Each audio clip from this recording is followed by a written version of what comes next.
All right, we're getting ready to integrate some of our final finishing touches. All right, so one of those is going to be to add some light that's kind of shining through maybe the frill on his head a little bit, or his horns possibly, and his underside of his wing as well. So I'm going to make a new layer.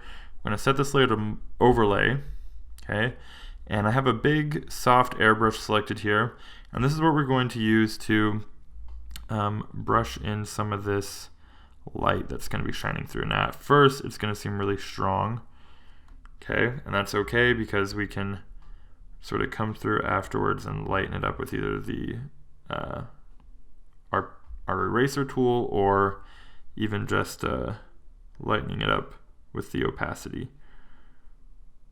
Okay, so for the horn I'm actually going to go with more of a yellow orange color to lighten up there. And you're right, even that seems too bright, so I'm going to go even more yellow, bring it a little darker, and try that. That seems like it's working a little better. I don't know, it just doesn't seem, maybe we don't need it. Sometimes you have a plan and then once you try to implement it, you realize it looks better without it. So let's go over to his wings though. We definitely would want to do that on his wings. We're mostly going to focus near the center of the shape here because that's where the most light is going to come through, and the further it gets out to the edges, the less impactful it will be because the skin gets a little thicker. Okay, so about something like that I think looks pretty nice. Now I'm going to go ahead and take my eraser tool. We're going to soften this area on his head a little bit, and I think that looks about perfect. Right, there is our light shining through. Okay, now there's some more things we need to do. We're not quite finished yet. All right, one of them is going to be to really help focus our composition. So to do that, I'm thinking what I want is for half of him to sort of fall back into shadow a little bit. And so that the focus is really, even though this back part's going to be out of focus anyways, I really want the main part of the attention to fall on the front part of him. Okay, so I'm going to do this so that the back half is sort of in the shadows here. And I can go ahead and lighten that just a little bit. We don't want too crazy. Okay, so that looks really nice. Let's go ahead and make a new layer on top of that. We're going to set this one to color dodge. Okay, and this is where we're going to come in and start to burn in some of our highlights with this really bright yellow color. We're going to have our soft airbrush. We're going to bring the size down pretty low, and oops, let's make it a little bit more yellow, I think. There we go. I'm going to come in and really burn in some of these highlights by just lightly going over some of the areas with the brightest highlight. And you can see it kind of blows them out a little bit. Makes them feel really warm, makes it feel like there's some sunlight coming down and hitting these bright spots.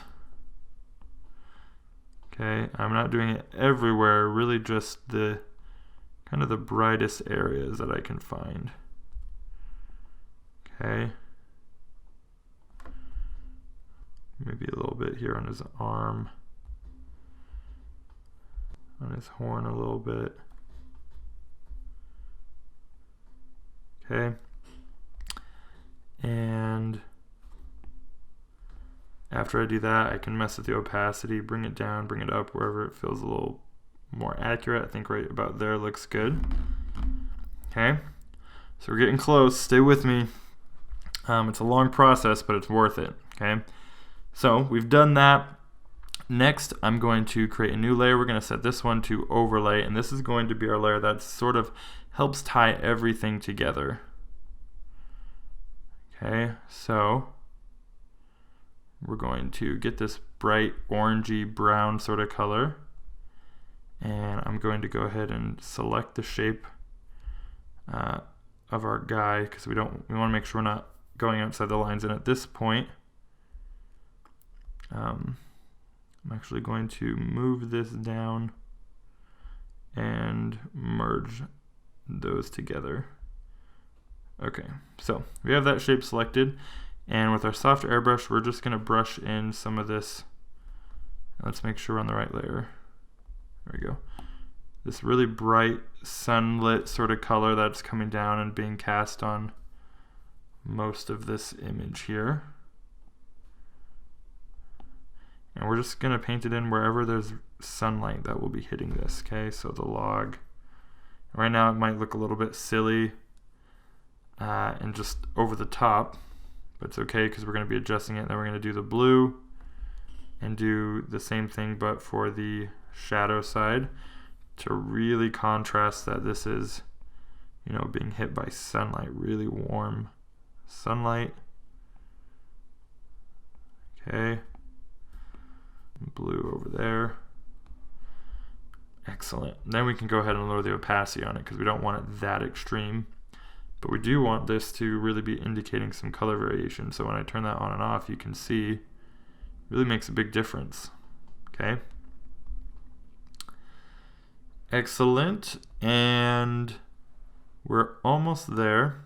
Just looking over everything, making sure there's not any extra spots we're missing or anything like that, and it looks pretty dang good. Okay, so our last step is going to be to add a texture layer, which we're going to come over here, click on insert a photo, come over here to textures, and I'm going to pick this grunge sort of pattern. Okay, we're going to set it to multiply. I'm going to bring the opacity way, way down. Okay, so that you can almost barely even see it. But it will help it sort of almost feel like it's a photograph. And at this point, you can come back in and adjust the background if you need to, you know, mess with the hue a little bit or anything like that. Bring up the saturation, darken it, brighten it, whatever it is you want to do. I'm going to put it right about there. Okay. And that's it. The last and final step, which we'll do in the next lecture, is going to be to add the depth of field and particle effects, stuff like that. So I'll see you guys in the next lecture.